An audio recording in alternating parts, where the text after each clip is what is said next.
Hi friends, welcome to VK's knowledge. ನೀವೇನಾದರೂ channel ನೋಡ್ತಿದ್ರೆ ಚಾನಲ್ನ ಸಬ್ಸ್ಕ್ರೈಬ್ ಮಾಡಿ, ಹಾಗೆ ವಿಡಿಯೋಗಳನ್ನು ಲೈಕ್ ಮಾಡಿ ಮತ್ತು ಶೇರ್ ಮಾಡಿ. ಇವತ್ತಿನ ರಸಪ್ರಶ್ನೆಗಳು ಯಾವ್ಯಾವು ಅಂತ ನೋಡೋಣ. ಮೊದಲನೇ ಪ್ರಶ್ನೆ, ದಕ್ಷಿಣ ಭಾರತದ ಮೊದಲ ರಾಜವಂಶ ಯಾವುದು?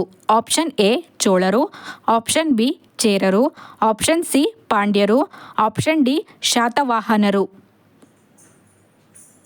ಇದಕ್ಕೆ ಉತ್ತರ ಆಪ್ಷನ್ ಡಿ ಶಾತವಾಹನರು. ಎರಡನೇ ಪ್ರಶ್ನೆ, ಕನ್ನಡದಲ್ಲಿ ಉಪಲಬ್ಧವಿರುವ ಮೊದಲ ಸಾಹಿತ್ಯ ಕೃತಿ ಯಾವುದು? Option A Shabdamani Darpana, option B Kaviraja Marga, option C Vaddaradhane, option D Adipurana. ಇದಕ್ಕೆ ಉತ್ತರ ಆಪ್ಷನ್ ಬಿ ಕವಿರಾಜ ಮಾರ್ಗ. ಮೂರನೇ ಪ್ರಶ್ನೆ, ತಲಕಾಡಿನ ಗಂಗರ ರಾಜ ಲಾಂಛನ ಯಾವುದು? Option A Madagaja, option B Simha, option C Varaha, option D Nandi. ಇದಕ್ಕೆ ಉತ್ತರ ಆಪ್ಷನ್ ಎ ಮದಗಜ. ನಾಲ್ಕನೇ ಪ್ರಶ್ನೆ, ಎಲ್ಲೋರಾದ ಏಕಶಿಲಾ ಕೈಲಾಸ ದೇವಾಲಯ ಈತನ ಆಳ್ವಿಕೆಯಲ್ಲಿ ಕೆತ್ತಲ್ಪಟ್ಟಿತು?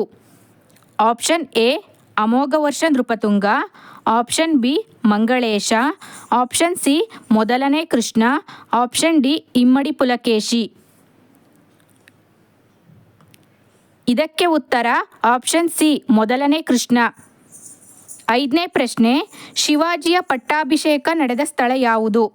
Option A Toranagad, option B Pratapgad, option C Raigad, option D Sinhagad. ಇದಕ್ಕೆ ಉತ್ತರ ಆಪ್ಷನ್ ಸಿ ರಾಯಗಢ. ಇದೇ ತರಹದ ರಸಪ್ರಶ್ನೆಗಳಿಗೆ ಚಾನಲನ್ನು ಸಬ್ಸ್ಕ್ರೈಬ್ ಮಾಡಿ, ಹಾಗೆ ವಿಡಿಯೋಗಳನ್ನು ಲೈಕ್ ಮಾಡಿ ಮತ್ತು ಶೇರ್ ಮಾಡಿ. Thank you.